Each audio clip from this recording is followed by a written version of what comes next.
He picked up my cane with 2 fingers like it was something dirty and tossed it into the trash bin by the door, not angrily, casually, as if he were throwing away an empty cup. I remember thinking very clearly that this was the exact moment when he stopped seeing me as a person. I am 68 years old. I walk with a cane because my right hip does not always obey me, especially in the mornings. The doctors call it age-related complications. I call it my body reminding me that I have lived a full, difficult life and paid for it honestly. The cane is not a weakness. It is a tool. Or at least it was until my son-in-law decided I no longer deserved it. We were standing in the hallway of their house. Their house. Although the word still tastes strange in my mouth. I had moved in after my fall last winter when my daughter insisted I shouldn't live alone. For now. That for now stretched quietly into months. I learned how to take up less space. I learned which floorboards creaked and which doors annoyed him when they closed too loudly. I learned to speak softer, to move slower, to apologize, before anyone accused me of anything. That morning, I had leaned my cane against the wall to take off my coat. It slip-tapped the floor, once a small sound, barely anything. He looked up from his phone with that familiar expression, irritation mixed with superiority. Do you really need that thing all the time? He said I didn't answer. I rarely answered anymore. Silence kept the peace better than words. That's when he grabbed it. I watched him open the bin, drop the cane inside, and close the lid. One smooth motion. My balance shifted instinctively, my hand reaching for something that was no longer there. The wall was cold against my palm. "You'll manage," he said. "You're not that helpless." My daughter was in the kitchen. She heard it. I know she did. She stayed quiet. In that moment, I felt something settle inside me. Not anger, not shock, clarity, the kind that comes when all doubt finally leaves. This wasn't about a cane. It wasn't even about respect. It was about power. And he believed he had all of it. He turned and walked away, already done with me. I stood there longer than necessary, steadying my breathing, my leg trembling slightly. I did not reach for the trash bin. I did not say a word. I simply memorized the way the hallway looked, the position of the bin, the time on the clock above the door. Because some habits never leave you. I've always paid attention. I've always noticed details. And I knew with the same certainty that told me not to cry that this house remembered everything, even when the people in it pretended not to. If you enjoy the stories here, dear, you're welcome to join our Patreon. There you'll find exclusive tales that never appear on YouTube. And new stories come out earlier than anywhere else. The link is just below. We're waiting for you. After that morning, I became more careful with my body. Not because I was afraid of falling, but because I understood something important. In this house, my safety was optional. I learned how to move by holding on to furniture. The back of a chair, the edge of the counter, the door frame leading into the bathroom. I timed my steps so I wouldn't need to rush. Rushing had become dangerous anyway, not just for my hip, but for my dignity. A woman who rushes looks unsure. I no longer allowed myself to look unsure. Living with my daughter and her husband had taught me many quiet lessons. The first was that being welcomed is not the same as being wanted. They never said I was a burden. They didn't have to.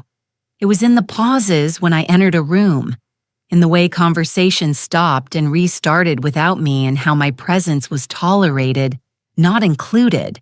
My daughter Claire still called me Mom with the same voice she used as a child, but now it sounded thinner, stretched between loyalty and fear. Fear of conflict, fear of choosing fear of what her husband might say if she defended me too openly. I didn't blame her the way younger people blame. I had lived long enough to understand how dependence reshapes people. Her husband Victor liked control, not the loud kind, the quiet kind that wears clean shirts and smiles at neighbors. He controlled the thermostat, the grocery list, the television volume. Eventually, he controlled the atmosphere itself. You could feel it when he came home, the air tightening, everyone adjusting. I adjusted too. I stopped watching the news in the evenings because it annoyed him. I stopped calling my old friend Margaret because he said I talked too long. I stopped making tea after 9 because the kettle was too noisy. Each small surrender felt harmless on its own. Together, they built a cage that looked like consideration. Before my fall, I lived alone for 11 years. I paid my bills. I cooked my meals. I decided when to sleep and when to wake. Independence does not disappear overnight. It erodes when you're told repeatedly and gently that you are lucky someone puts up with you. The cane had been my last visible reminder that my body had limits. Limits make people uncomfortable, especially men like Victor. Limits interfere with schedules, with expectations, with the fantasy that everyone should function smoothly for his convenience. After he threw it away, I noticed something else. He never looked at my face when he spoke to me anymore. He spoke over me, past me as if I were furniture that might answer back by mistake. I began to understand that staying quiet would not protect me. It would only teach him how much more he could take. That realization did not make me brave. It made me patient. I had raised a child alone after her father died. I had worked 40 years without anyone noticing how tired I was. I knew how to endure. And I knew something Victor didn't. Women like me don't explode. We endure. We observe. And when the moment comes, we act without noise. Victor liked to present himself as a reasonable man. That was his favorite role. Calm voice, measured gestures, polite smile when others were around. If someone met him for the first time, they would describe him as solid or reliable. Men like him rely on that. It becomes their armor. To me, he was different, not openly cruel. That would have required effort. Instead, he practiced something far more efficient. Eraser. It started with small corrections. No, the cups go here now.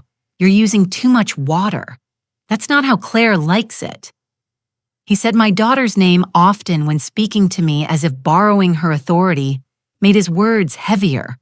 He never raised his voice. He didn't need to. His disappointment was always implied, never stated.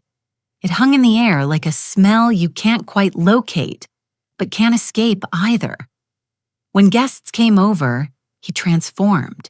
He pulled out chairs for me, asked if I was comfortable, told stories about how lucky we are to have Grandma with us for a while. He laughed easily. Then people nodded, smiled at me, and I smiled back because correcting the illusion would have taken more strength than I wanted to spend. The moment the door closed behind the last guest, he exhaled literally, as if my presence alone required recovery. I began to notice patterns. He never asked me questions unless someone else was listening. He never thanked me for anything, even when I folded the laundry or watched their son so they could go out. He never said my name. I was she or your mom, spoken in a tone that suggested inconvenience rather than relationship. Once I overheard him on the phone. He was standing in the kitchen, back turned, thinking I was asleep. "She's old, not sick," he said quietly. "She plays it up. It's manipulation. Claire feels guilty." I sat in my room and listened to the house breathe around me. The refrigerator humming, pipes clicking, a place filled with proof that I existed. Yet somehow I was being rewritten into a problem that needed managing. The worst moments were not the sharp ones. They were the ordinary ones. Dinner conversations where my words floated unanswered. Decisions made about my schedule without consulting me. Jokes that landed just short of insult, leaving me no clean way to object without looking sensitive. "You know how she is," he'd say lightly. And everyone would laugh, even Claire sometimes, especially Claire. Laughter is a shield for people who don't want to choose sides. I watched my daughter shrink in ways she didn't notice. How she checked his face before responding, how her apologies came faster than her opinions. I saw myself in her years ago before life taught me what silence costs. The cane incident wasn't a surprise. It was a summary. Victor didn't throw it away because it annoyed him.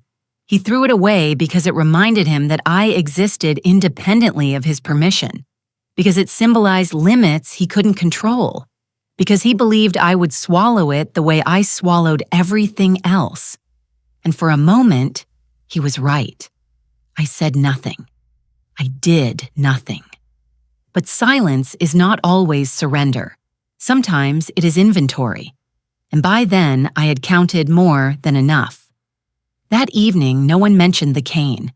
It was as if the object and the act itself had been erased by mutual agreement. Victor moved through the house with his usual confidence. Claire cooked dinner. Plates were set. The television murmured in the background. Normality was restored, or at least the version of it that required my silence. I ate slowly, carefully, keeping my right leg angled just enough to ease the ache. Balancing without the cane required constant attention. Every movement had to be planned. I was aware of my body in a way I hadn't been for years. Every shift of weight measured, every step negotiated. Not one of them offered to help. Claire glanced at me once quickly, then looked back at her plate. Guilt flickered across her face and disappeared just as fast. Guilt is uncomfortable. People either act on it or bury it. My daughter had learned to bury things very well. Victor talked about work, about a colleague who didn't pull his weight, about how difficult it was to manage people who expected special treatment. I listened without comment. Men like him often confess without realizing it. They believe their words describe others, never themselves. After dinner, I stood to clear my plate. The chair scraped slightly against the floor. Victor winced. "Careful," he said. "You don't want to fall again." I looked at him, then not sharply, not accusingly, just long enough to let the moment stretch. "I don't," I said. That was all. Later in my room, I sat on the edge of the bed and allowed myself to feel the day settle into my bones. The house was quiet, too quiet. I thought about the trash bin by the door already emptied, my cane gone with the rest of the day's waste, something useful reduced to nothing because it no longer suited someone else. I remembered another time years ago when a supervisor told me I was slowing the team down after I asked for shorter shifts following surgery. I had thanked him for his honesty and gone home to think. 3 months later, I left that job with my pension secured and a letter from the labor board he hadn't expected. I have never reacted quickly. Speed favors the confident, not the careful. That night, I slept poorly. Pain wakes you in layers, first the body, then the mind. I lay there listening to the house. Footsteps above me, the low hum of electronics, the faint click of a door opening and closing. Victor going to check something or someone. He liked to make sure things were where he left them.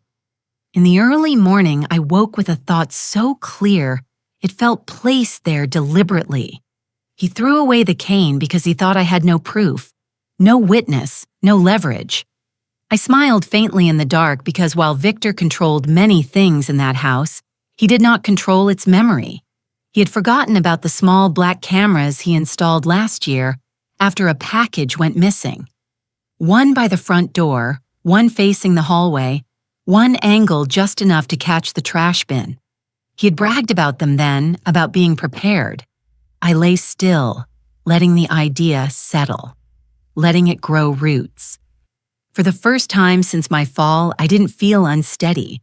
I felt ready. I didn't rush to check the cameras. That may sound strange, but urgency clouds judgment.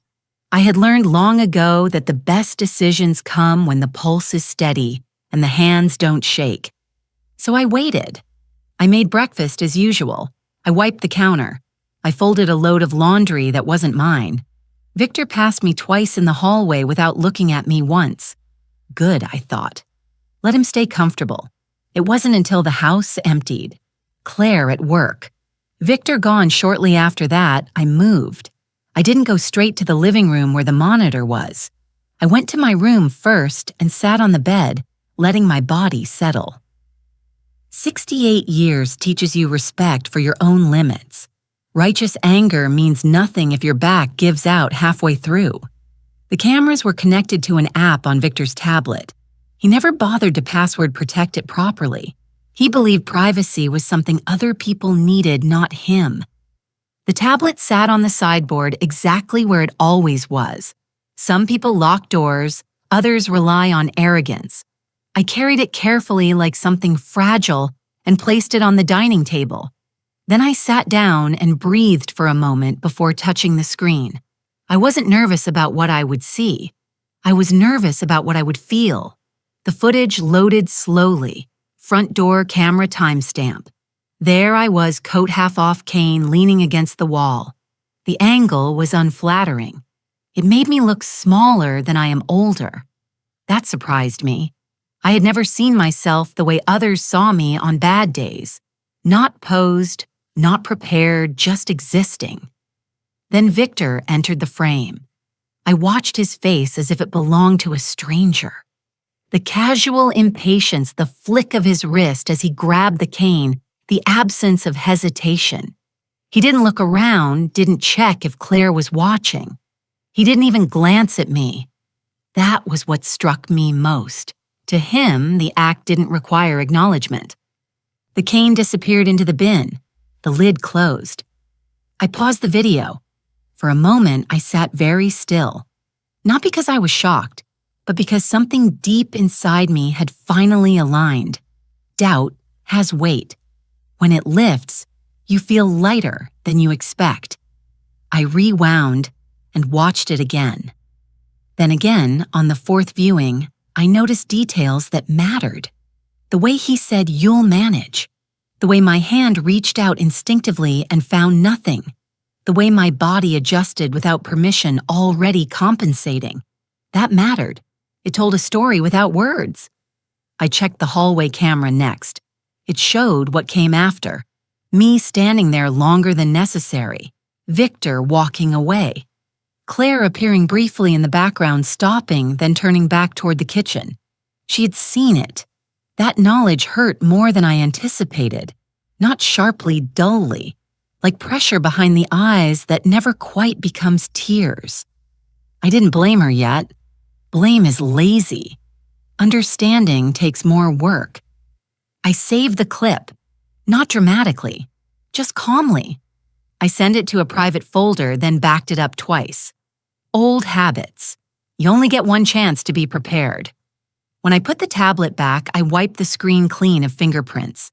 I left the room exactly as I found it. Evidence means nothing if the other side knows you have it too soon. That afternoon, Victor came home early. I heard him moving around, opening cabinets, checking things. He stopped at the dining table, then at the sideboard. "Have you seen my tablet?" he asked. "It's where you left it," I said. He found it and frowned, checking the screen. My heart didn't race. Fear depends on uncertainty, and I had none left. That evening, he was unusually polite. Asked if I needed anything, spoke more softly. Control wavers when intuition senses a shift. He didn't know what had changed, only that something had, and that I knew was just the beginning. The next few days passed quietly, and that worried me more than open hostility ever could. Victor became careful, not kind careful. He closed doors more gently. He asked before moving things. Once he even asked if my leg was giving me trouble. The words sounded rehearsed, as if he had practiced them in his head on the way home. Claire noticed it too. I saw confusion in her eyes, hope mixed with suspicion. The way people look when the weather changes without warning. I didn't change my behavior at all. That was important. I thanked him when he held a door. I answered when spoken to. I moved slowly, deliberately still without a cane. Let him believe his small correction had worked. Let him believe I had adapted. Inside, I was working. Every morning after they left, I returned to the recordings, not just the one with the cane. I widened the timeline days, weeks. Ordinary footage most people never watch. It turns out, ordinary is where patterns live. Victor had a habit of standing too close when correcting me. His body angled forward, mine backing away. He had a habit of rolling his eyes when my back was turned, of gesturing sharply, then smoothing his face when Claire entered the room.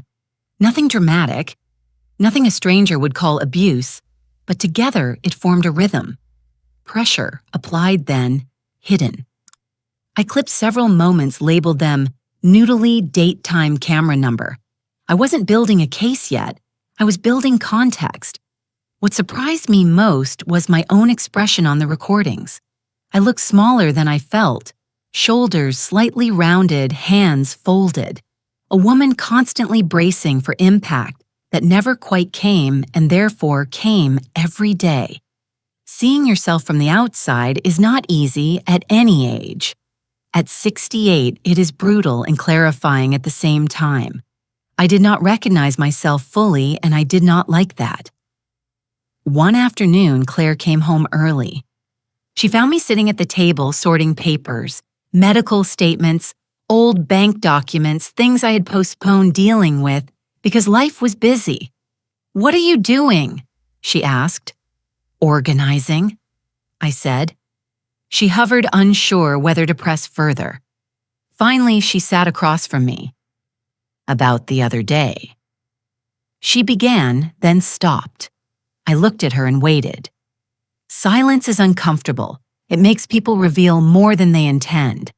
I should have said something. She said finally about the cane. "Yes," I replied. She flinched at my tone. Not angry, just factual. "I didn't want to make things worse," she said. That sentence told me everything. Worse for whom? Not me, not herself. Worse for him, or for the version of peace he controlled. "I understand," I said, and I meant it. Understanding does not mean acceptance. It simply means you see the whole picture. That night, Victor asked Claire if everything was okay between us. I heard him. He phrased it as concern, but his eyes kept drifting toward me, measuring. She said it was fine. I went to bed early and lay awake thinking about timing, about leverage, about how people like Victor operate. They don't fear confrontation. They fear exposure, not to the world, to themselves reflected back without distortion. I was no longer invisible to myself, and that was dangerous for him. The cane was still gone. My hip still ached. But something else had shifted into place. A steadiness that had nothing to do with balance. I wasn't preparing to argue. I wasn't preparing to accuse. I was preparing to stop participating in a version of my life that required my erasure. And once you see that clearly, there is no going back.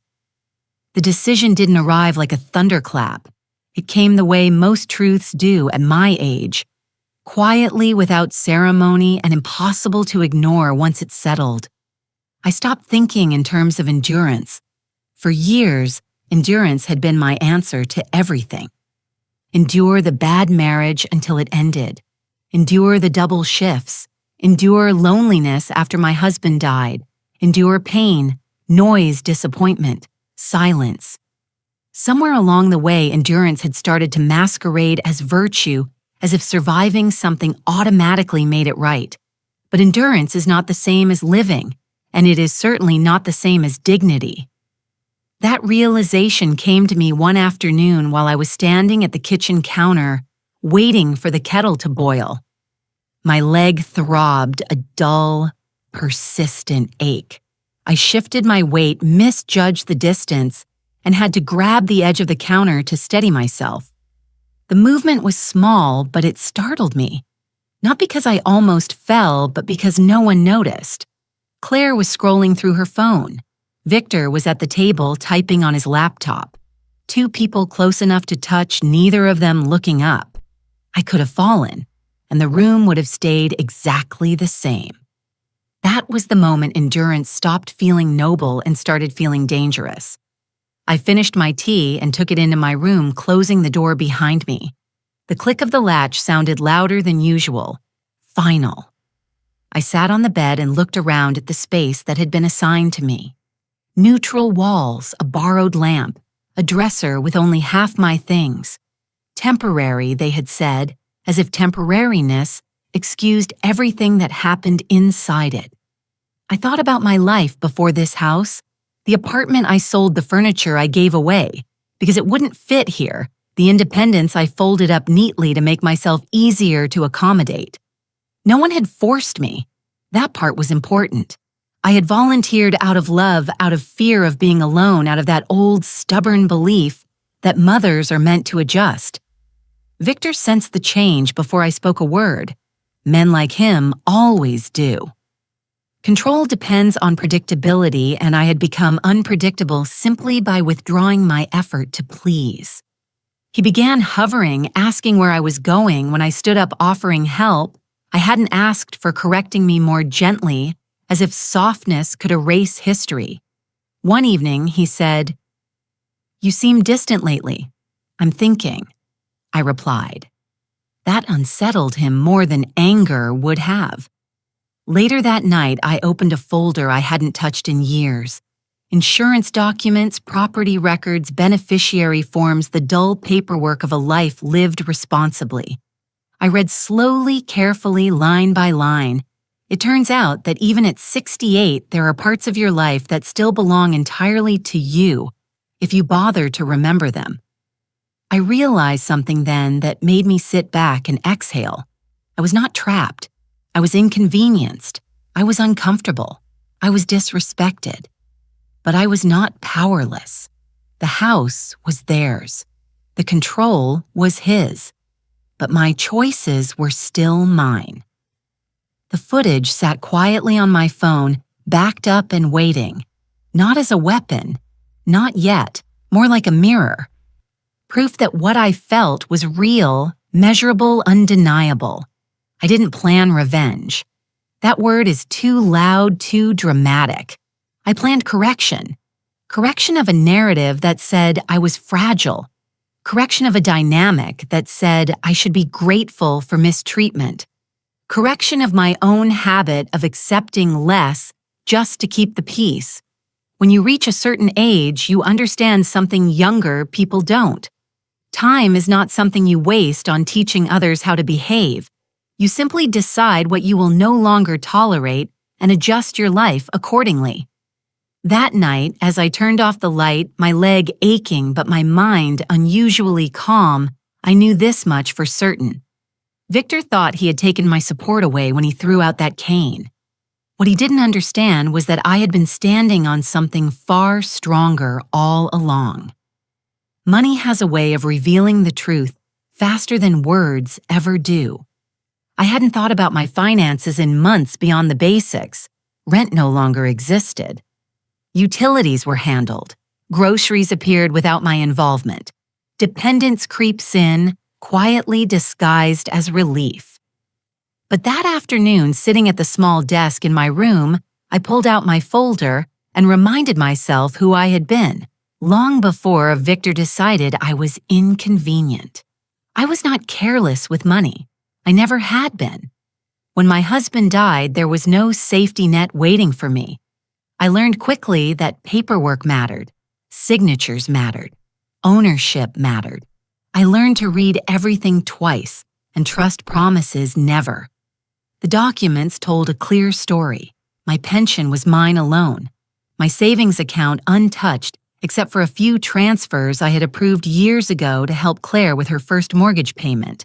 The life insurance payout still mine, quiet, intact, patient. Then there were the other papers, the ones that explained why Victor felt so comfortable discarding my cane like trash. The house. Claire's name was on it. Victor's too. But the down payment, a substantial one, came from me. A temporary loan, Victor had called it back then, smiling, shaking my hand as if we were business partners.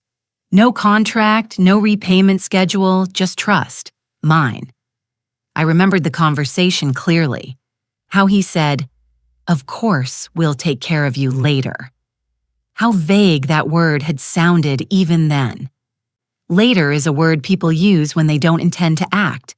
I felt no regret reading those papers. Regret implies a mistake. What I felt was awareness. Awareness that generosity without boundaries invites entitlement, and entitlement grows teeth. I made a list, not emotional practical. What I owned, what I controlled, what I could withdraw from, legally, cleanly, without drama. I also noted what I no longer needed permission for. Victor liked to speak as if everything in that house ran because of him. But control is not ownership, it is performance. And performances collapse the moment the audience stops believing. That evening, I asked Claire to sit with me. Just us. No raised voices, no accusations. I want to talk about my living situation, I said. Her shoulders stiffened instantly. Are you unhappy here? She asked too quickly. I am unsafe, I replied.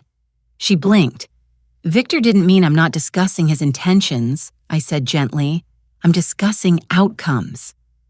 Silence followed, long, heavy. I told her I would be making arrangements that I would no longer rely on them for daily support, that I would be reviewing financial contributions I had made and adjusting future ones accordingly. She looked frightened, then not of me, of what this meant, of what stability she thought she had built, suddenly showing cracks. Are you mad? She asked quietly. No, I said. I'm awake. That night, Victor barely spoke to me. I could feel his attention circling, searching for something he could still influence. But influence requires access, and I had begun closing doors he didn't know existed. In my room, I made one final note in my folder, a simple sentence written carefully in my steady hand. Dependence is negotiable. Dignity is not. I closed the folder and slid it back into my bag. The pieces were in place now, not for a confrontation, not yet, for a correction that would be impossible to ignore. I chose the lawyer the way I chose most things now, quietly, without asking anyone's opinion. Her office was on the second floor of a low brick building near the river. No glass walls, no trendy slogans, just a brass plaque with her name and the word attorney underneath it. That word mattered to me. Titles are not decoration. They mean responsibility. I didn't tell Claire where I was going. I didn't tell Victor anything at all. Independence begins the moment you stop explaining yourself. The lawyer's name was Helen Moore. She looked to be in her early 70s with short gray hair and eyes that missed very little.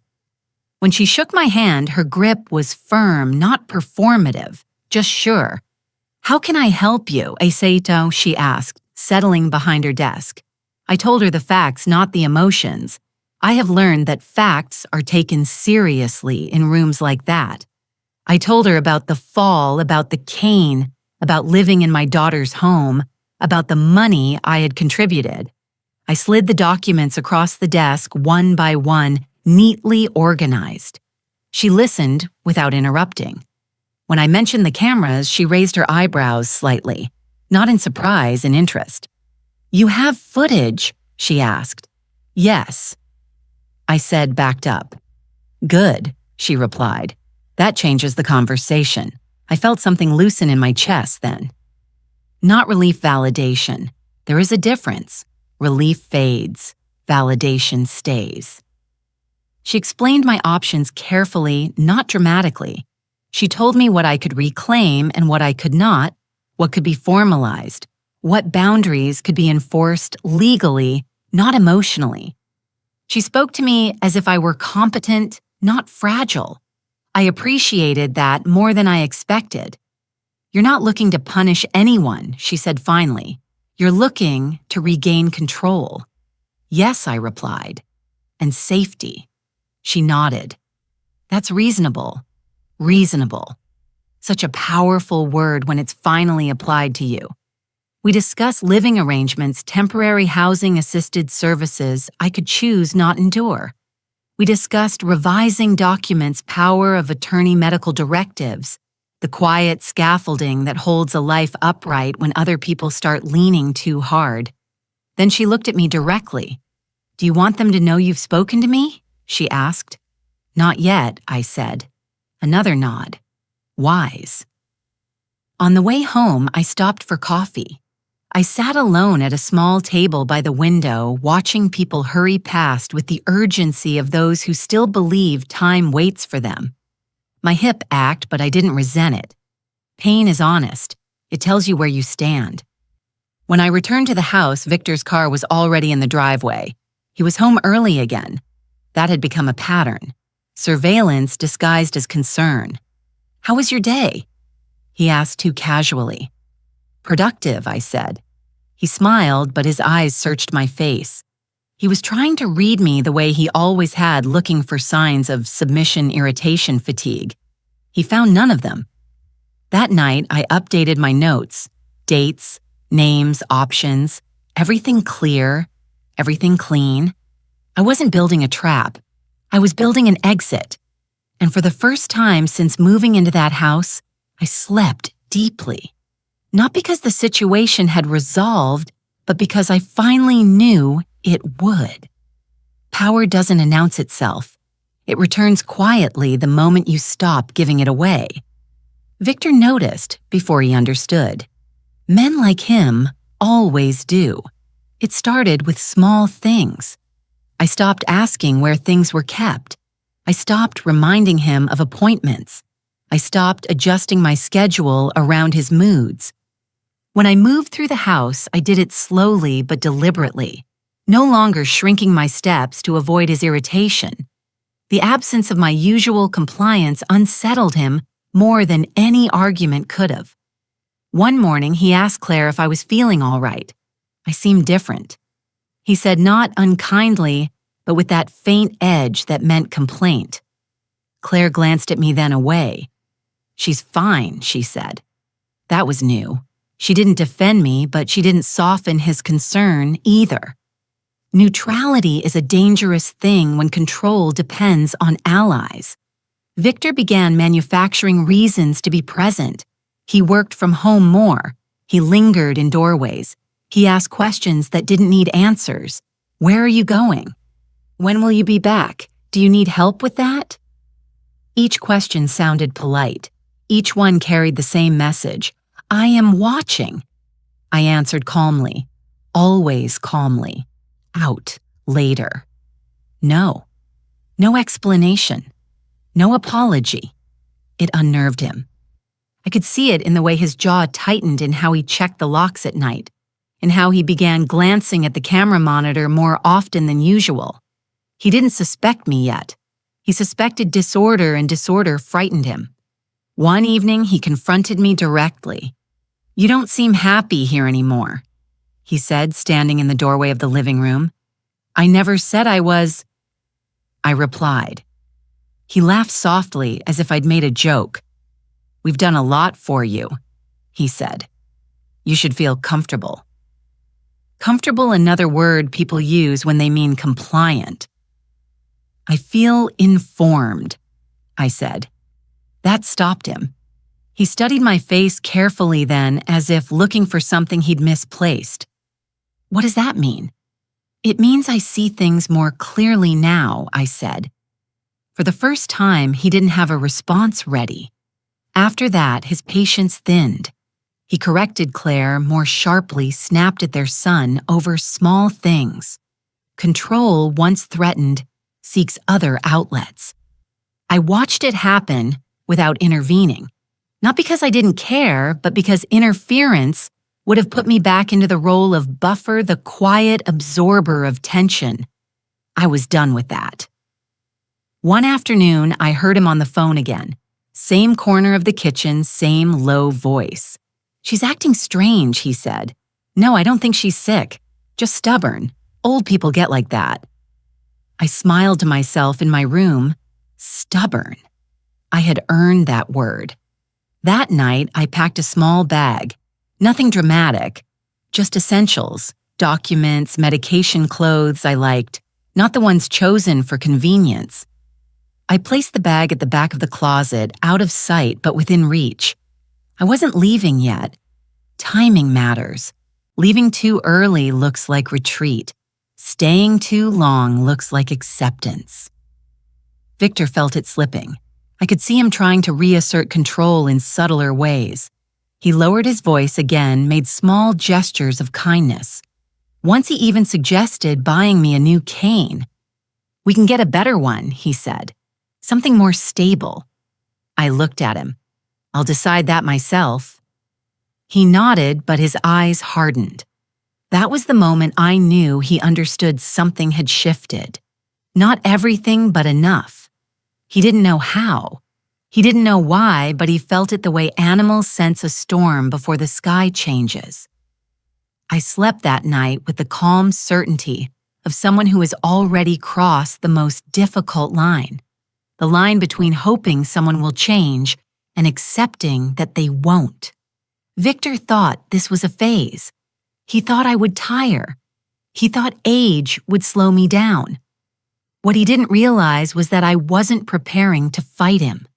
I was preparing to step out of his reach and take something he assumed would always be there with me. My silence had stopped feeding him, and soon his confidence would follow.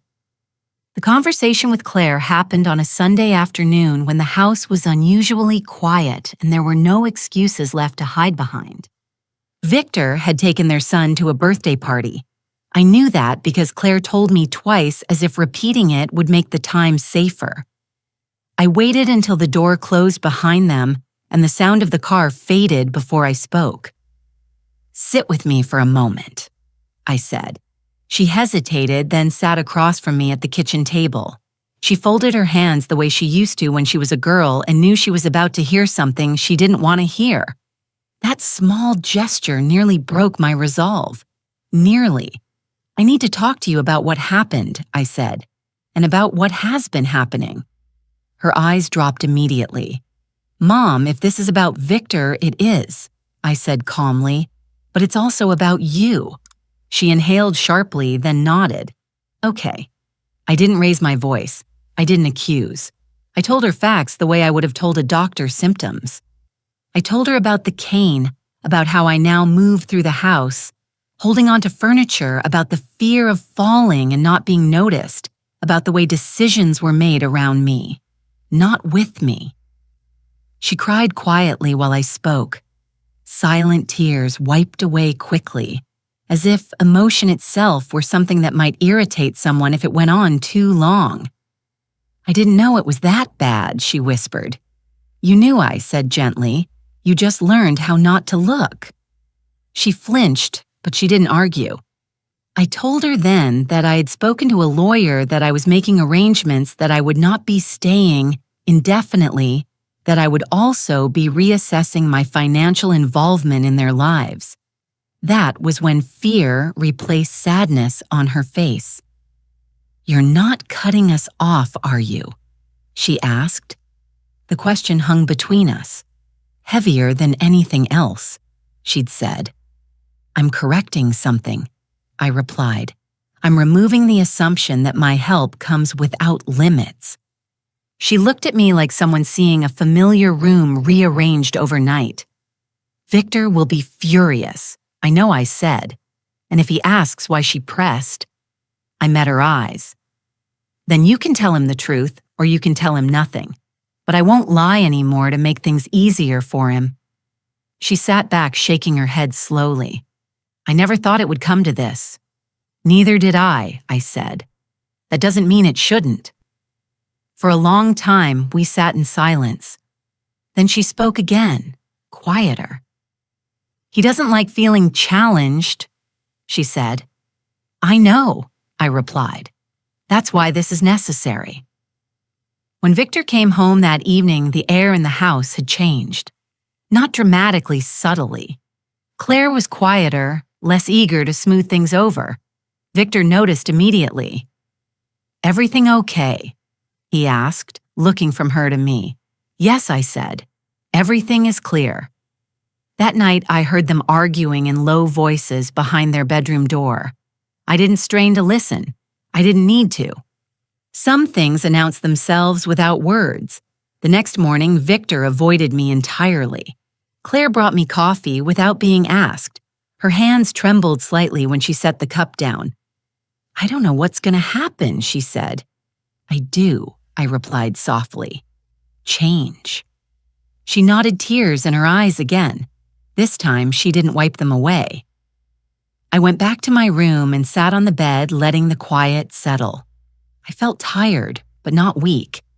There is a difference between exhaustion and relief. Victor had built his authority on silence, mine and hers. And silence, once broken, does not return to its old shape. I didn't feel triumphant. I felt steady. For the first time in a long while, I was no longer waiting for permission to exist. The moment didn't come with shouting. It never does when things are done properly. Victor chose it himself without realizing it. He cornered me in the living room 2 days after my conversation with Claire, standing between me and the hallway, like the space belonged to him. "I don't like what's happening," he said. Calm voice, tight jaw. "You're creating tension in this house." I looked at him the way you look at a man who has finally said the thing he's been circling for weeks. "I'm responding to it," I replied. He crossed his arms. "Claire is upset. You're making her choose." "No," I said, "I'm making her see." That was when his mask slipped just slightly. Enough. "You're exaggerating," he said. "You always have. You're old. You're sensitive. And you read meaning into things that aren't there. Old sensitive. The words were familiar. They're useful words. They shrink reality until it fits someone else's comfort." I nodded once. "Then this will be easy." "What will?" he asked. I reached into the pocket of my cardigan and took out my phone. I didn't raise it dramatically. I didn't aim it at his face. I simply placed it on the coffee table between us and tapped the screen. The video began to play. The hallway appeared the timestamp. Me leaning the cane against the wall. Victor entering the frame. I watched his reflection in the darkened television screen as he realized what he was seeing.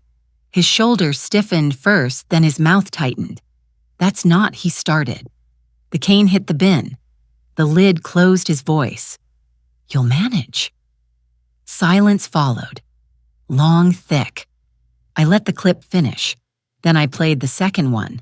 The angle that showed Claire stopping seeing and turning away. Victor's face went pale. Not angry, not yet, calculating. "You went through my things," he said. "No," I replied. "I watched you go through mine." "That footage means nothing," he said quickly. "Anyone can misinterpret. It means exactly what it shows," I said, "and it's backed up." He stared at the phone like it might bite him. "You're threatening me?" he asked. "No," I said. "I'm correcting the record." Claire stood frozen in the doorway. I hadn't heard her come in. Her face was colorless eyes locked on the screen. "You did that?" she asked him.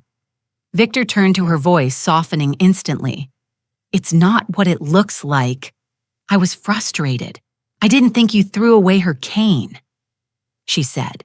Her voice shook. "She could have fallen." "She didn't." He snapped, then stopped himself. That was enough. I stood slowly, carefully steady, without assistance.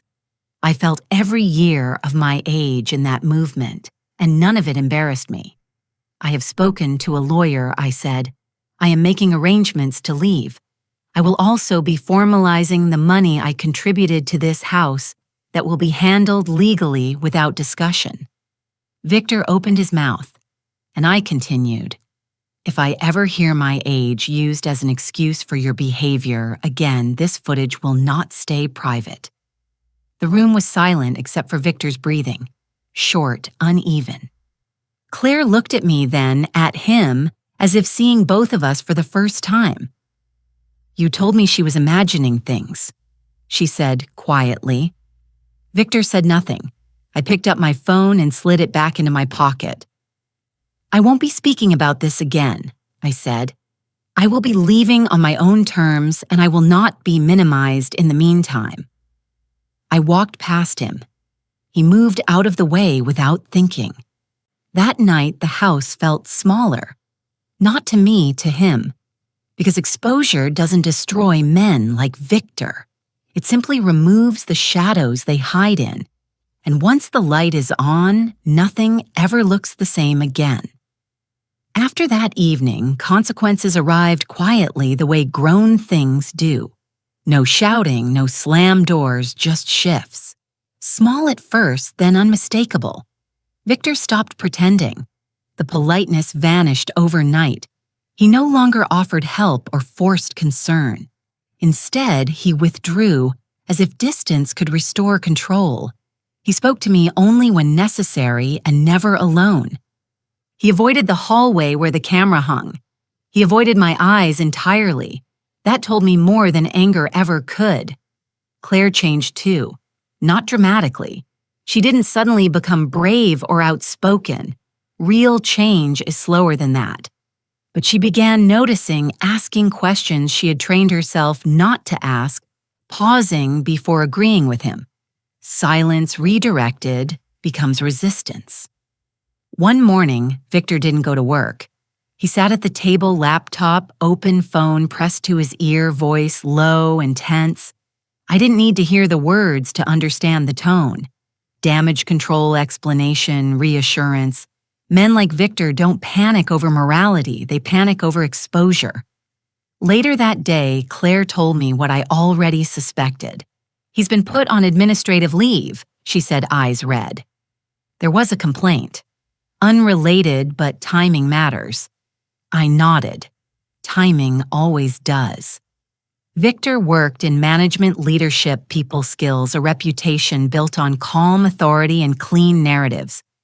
A man like that cannot afford questions. Not at work, not at home. The footage never left my phone. It didn't have to. Once doubt enters a system, it spreads on its own. Victor became irritable, careless. He snapped at colleagues, missed details, overcorrected in meetings. His confidence, the thing he had relied on most, began to fray. Authority, when unsupported, collapses inward. At home, he tried once to regain ground.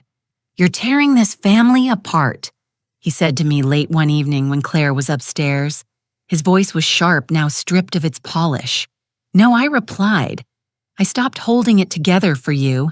He stared at me like I had spoken a foreign language. "You think this ends well for you?" he asked. "I think it ends honestly," I said. That frightened him more than any threat could have. The lawyer called 2 days later. Everything was moving forward cleanly, legally. No drama, just corrections entered into records that don't forget. Victor knew. He felt it in the way men feel loss before it's finalized. He became restless, defensive. He started sleeping badly, woke up angry, lived on coffee and resentment. Claire finally confronted him one night. I heard raised voices, her voice not loud but firm, his sharp, then pleading, then silence. The next morning, he didn't speak to either of us. A week later, he moved out temporarily. That was the word he used. Temporary is a word people cling to when permanence feels like failure. Claire didn't stop him. She stood in the doorway with her arms crossed while he packed a suitcase. Their son watched from the stairs, confused and quiet. No one explained anything. Children don't need explanations. They feel truth in the air. When Victor left, the house exhaled, not relief space. Claire sat with me that evening, exhausted eyes swollen.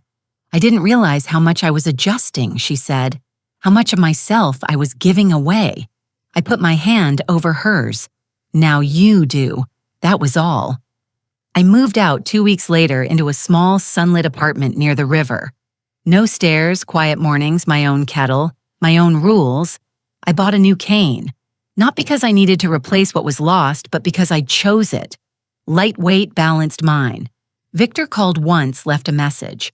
Apology mixed with justification. Regret diluted by self-pity. I didn't return the call. Some conversations end because they have already said everything that matters. Victor lost more than a job. He lost the certainty that he could define reality for others. And men like him never fully recover from that. I didn't win. I reclaimed. And that is something no one can take from you once you've done it.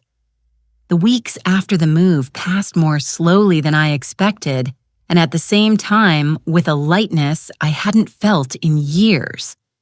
My new apartment was small, but it belonged to me in a way that went beyond paperwork. Morning light came in through the kitchen window and landed on the table exactly where I drank my tea. No one adjusted the blinds. No one commented on the noise of the kettle. I noticed with some surprise how often I caught myself pausing, listening, waiting for disapproval that never came. That kind of waiting doesn't disappear overnight. It's learned behavior. It settles into the muscles. I unpacked carefully, not everything at once. I took my time deciding where things belonged. At 68, you don't rush into new spaces. You let them tell you who you are now. The photographs went up last. I needed to see the walls first, unburdened by memory. My body was still my body. The hip still complained on cold mornings. The cane rested by the door within reach, but no longer central. I walked differently now, not faster, not stronger, but with more certainty. I trusted my steps again. Claire visited the second Sunday after I moved. She arrived alone. She looked thinner, tired in a way that sleep doesn't fix, but her eyes were clearer. She stood in the doorway for a moment as if unsure whether she was a guest or something else. "It's nice," she said. "It's enough," I replied. We sat at the table and drank tea. The silence between us was not heavy. It was unfamiliar and therefore honest. She told me Victor had found a short-term rental, that work was complicated, that they were talking slowly, carefully, like people stepping through a room filled with broken glass. "I don't know what will happen," she said. "You don't have to," I answered. "You just have to stop lying to yourself." She nodded, tears forming and not immediately falling. She stayed for an hour. When she left, she hugged me longer than necessary, as if confirming that I was still solid. After she was gone, I sat alone and let the quiet settle again. I thought about how many years I had spent being useful instead of being whole. How often women are praised for endurance and punished for boundaries. How age turns you invisible unless you inconvenience someone, and then you're suddenly very visible, but not as yourself. I began taking short walks along the river in the mornings. The path was flat. The air smelled like wet stone and leaves. People passed me without looking twice, and I found I liked that. I wasn't performing strength or weakness. I was simply there. Sometimes I replayed the moment with the cane in my mind, not with anger anymore, with curiosity. It amazed me how clearly one action could summarize a person's character. Victor hadn't meant to be cruel. That was the most telling part. He had meant to be efficient. That is what makes people dangerous. I received one more message from him a month later, longer this time, carefully worded. He spoke about stress misunderstandings, how things spiraled. He said he hoped someday we could move past it. I deleted it without responding. Moving past something implies leaving it behind unresolved. I had resolved it fully. One afternoon, while sorting through a box I hadn't unpacked yet, I found my old address book. Names crossed out, numbers faded, people gone or simply distant. I added a few new entries in careful handwriting. A neighbor who waved every morning. A woman from the building who liked to walk at the same pace I did. Connection doesn't arrive with noise. It grows when you stop isolating yourself to survive. At night before bed, I sometimes caught my reflection in the mirror. The lines were still there, the gray hair, the familiar face. But something in the posture had changed. My shoulders sat differently. My eyes didn't scan the room for approval. I wasn't triumphant. I wasn't proud in the way people expect pride to look. I was settled. And that at this stage of life is its own quiet victory. There was only one thing left to do. One final act that had nothing to do with Victor or Claire or the house I left behind. Something for myself, and I knew exactly when I was ready to do it. The last thing I did was not dramatic. That seems important to say. I didn't confront anyone. I didn't raise my voice. I didn't prove a point to a room full of people. I simply finished something I had started years ago and kept postponing because there was always someone else who needed me more. I went to the notary on a Tuesday morning when the office was quiet and no one hurried me through my sentences. I signed papers, slowly reading every line. I updated my will. I named my beneficiaries clearly. I protected what was mine so that no one could ever mistake my kindness for permission again. When I walked out, the air felt lighter. Not because I had taken something away from anyone, but because I had finally put things where they belonged. That afternoon, I bought myself lunch at a small cafe by the river. I sat alone by the window and ordered what I wanted, not what was practical or cheap or easy to chew. I noticed how natural that felt now. No explanations, no justifications. At 68, you learn that peace doesn't come from fixing people. It comes from stepping out of roles that were never meant to be permanent. I still speak to Claire carefully, honestly. Without rescuing her from choices she must make herself, she's learning slowly that love does not require self-re-us. I hope she keeps learning, but that is no longer my work. As for Victor, I rarely think of him now.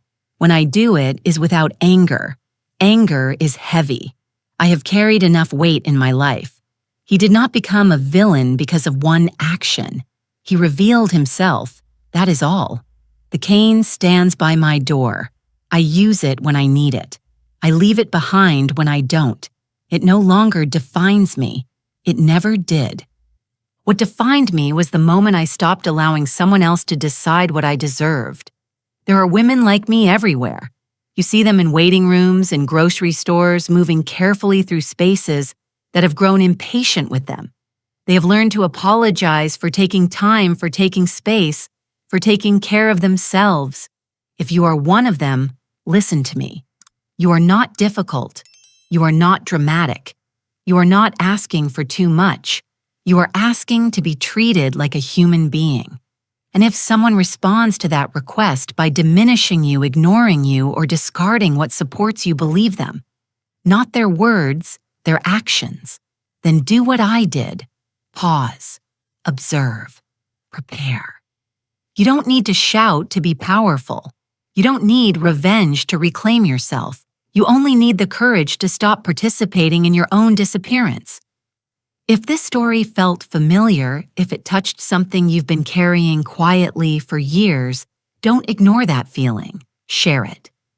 Talk about it.